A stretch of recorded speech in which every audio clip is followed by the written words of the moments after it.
इस वीडियो में हम देखेंगे कि अगर हम सिर्फ HTML यूज़ करते हैं तो हमारा वेब पेज कैसा दिखता है, अगर हम HTML के साथ साथ CSS यूज़ करते हैं तो हमारा वेब पेज कैसा दिखता है, और हम अगर जावास्क्रिप्ट यूज़ करते हैं तो हमारा वेब पेज कैसा दिखता है। तो हम इन तीनों में बिल्कुल अच्छे से देखेंगे कि तीनों का डिफरेंस क्या है। आपको बिल्कुल सही तरीके से समझ आएगा, लाइव समझ आएगा जब हम कोड में देखेंगे। तो इस वीडियो में बने रहिए। तो सबसे पहले मैं आपको बता दूं कि ये जो कोड लिखा है इसको देखकर बिल्कुल भी नहीं घबराना है। बस मैंने आपको जैसे जैसे बताना है उसका ध्यान रखना है फिलहाल, और बस आपको इस वीडियो में इस कोड को नहीं समझना है, आपको ये समझना है कि HTML को यूज़ करो तो कैसा हो, उसके साथ CSS को यूज़ करो तो कैसा हो, उसके साथ जावा स्क्रिप्ट को यूज़ करें तो हमारा वेब पेज कैसा हो। बस अभी फिलहाल आपको इन तीनों में डिफरेंस देखना है और बाकी किसी चीज़ पे ध्यान नहीं देना है। ये हम आगे वाली वीडियोज़ में जब हम देखेंगे मैं आपको सारे कोड्स एक एक लाइन को अच्छे से समझाऊंगा। तो चलिए मैं आपको समझाता हूँ। देखिए यहाँ हमारा स्टाइल है, यहाँ ओपन हो रहा है, यहाँ पे क्लोज हो रहा है। जब भी हम इस हमें CSS लिखना होता है अपने वेब पेज के लिए तो हम स्टाइल का टैग है उसके अंदर लिखते हैं। ये होता है हमारा इंटरनल CSS। जब हम CSS देखेंगे तो हम CSS के रिगार्डिंग बात करेंगे, ये कितने टाइप के होते हैं। मैं अगर आपको यहाँ बताऊँ तो ये 3 टाइप के होते हैं।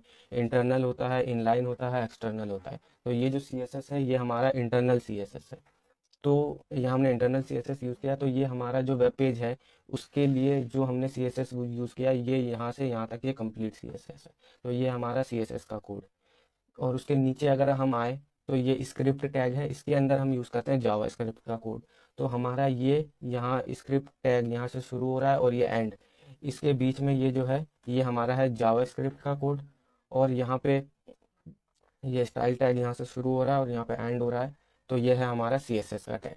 तो फिलहाल हमें CSS को अगर हम हटा दें, मैंने इसको कर दिया है कमेंट, ठीक है। तो इस ओवरऑल कोड को रन करवाएंगे तो इसका कोई भी इफेक्ट नहीं रहेगा, इसीलिए हमने इसको कर दिया है कमेंट। अभी हमारा CSS बिल्कुल काम नहीं करेगा। और अगर हम कर देते हैं जावास्क्रिप्ट को भी कमेंट, क्योंकि अभी हमें ये दोनों नहीं देखना है, हमें सिर्फ और सिर्फ देखना है कि HTML हम सिर्फ यूज़ करें तो हमारा कोड कैसा दिख रहा है, हमारा वेब पेज कैसा दिख रहा है। तो चलो इसको हम चला के देखते हैं लाइव सर्वर में। तो अगर हम इसको लाइव सर्वर में चलाते हैं तो ये रन होगा, और ये रन होने के बाद देखो हमारा ये हमारा हेड है, हेडिंग टैग है, sorry. Basic difference between HTML and CSS, और हमने यहाँ एक यूज़ किया है बटन। ये हमारा ओवरऑल स्ट्रक्चर है इस वेब पेज का। हमारा एक हेडिंग हो गया और हमारा एक बटन हो गया। तो HTML क्या होता है, सिर्फ स्ट्रक्चर बताता है ना, और कुछ नहीं बताता। तो यहाँ हमें इस वेब पेज का स्ट्रक्चर पता चल गया, ये है सिर्फ और सिर्फ HTML यूज़ करके, ठीक है। अब हम जब CSS यूज़ करेंगे तो देखना इसमें डिफरेंस क्या आएगा। तो चलिए ये मैंने आपको पहले बताया है कि ये स्टाइल टैग के अंदर हम CSS यूज़ कर रखे हैं। तो अब इसको मैं करता हूँ अनकमेंट, ठीक है।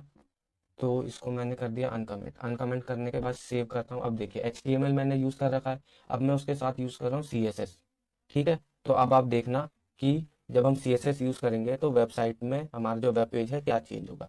तो मैंने सेव किया, अब मैं जाता हूँ अपने वेब पेज पे।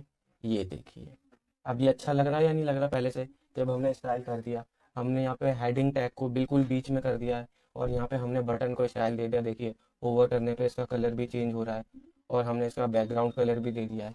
तो स्टाइल CSS हम क्या करते हैं बेसिकली, अपना जो HTML पेज है उसको स्टाइल करते हैं। तो डिफरेंस पता चल गया, उसमें हमें सिर्फ स्ट्रक्चर दिख रहा था, और जब हमने CSS का यूज़ किया तो अब ये स्टाइल हो गया, ठीक है। तो अब देखते हैं हम जावा स्क्रिप्ट का यूज़ करने से क्या होता है। देखिए जावा स्क्रिप्ट यूज़ होता है फंक्शनैलिटी के लिए, ठीक है। तो जैसे हमने यहाँ पे बटन दिया है, अब हम इस पर कर रहे हैं क्लिक। देखो अब आपको दिख नहीं रहा है, लेकिन मैं ऐसे देखो यहाँ पे जाके क्लिक कर रहा हूँ, यहाँ पे कुछ शो नहीं हो रहा, यानी अभी इसकी जो फंक्शनैलिटी है वो है नल। अभी इसकी फंक्शनैलिटी है ही नहीं, हमने सीधा HTML यूज़ किया, वेब पेज बनाया और हमने इसको डिज़ाइन कर दिया, स्टाइल दे दिया। अभी इसकी कोई भी फंक्शनैलिटी नहीं है, फंक्शनैलिटी आती है जावा स्क्रिप्ट के थ्रू। तो देखिए अगर मैं आपको, देखिए यहाँ पे स्क्रिप्ट टैग में बताया था मैंने, ये जावा स्क्रिप्ट का कोड है। अब मैं इसको करता हूँ अनकमेंट। अब मैं अनकमेंट करने के बाद अगर इसको करूँ सेव, ठीक है। अब सेव करने के बाद मैं गया वेब पेज पे। तो वेब पेज में अब मैं इस पर क्लिक करता हूँ, ये किया मैंने क्लिक। देखिए अब यहाँ पे फंक्शनैलिटी दिखी, यहाँ पे मैंने एक ऐड कर रखा है कि जब भी आप बटन को क्लिक करोगे तो यहाँ पे लिखा आना चाहिए बटन वॉज क्लिक्ड। तो यहाँ पे लिखा आ गया बटन वॉज क्लिक्ड। तो अब ये हमें एक क्या कहते हैं फंक्शनैलिटी प्रोवाइड करता है। एक और बार देख लेते हैं, ये देखिए अब मैं इसको यहाँ पे किया क्लिक, तो ये आ गया बटन वॉज क्लिक्ड। तो जावास्क्रिप्ट क्या करता है, वो प्रोवाइड करता है फंक्शनैलिटी, और जो हमारा CSS क्या है वो प्रोवाइड करता है स्टाइल, और हमारा HTML क्या है वो स्ट्रक्चर देता है सिंपल सा। तो आई होप आपको ये तीनों में अच्छे से डिफरेंस आ गया होगा समझ में। ठीक है, तो आपको और एक्सप्लोर कीजिए, अगर नहीं आए समझ में तो वीडियो को आप पीछे करके देखिए, लेकिन मुझे लगता है इतना इतना बहुत है HTML and CSS and JavaScript को समझने के लिए।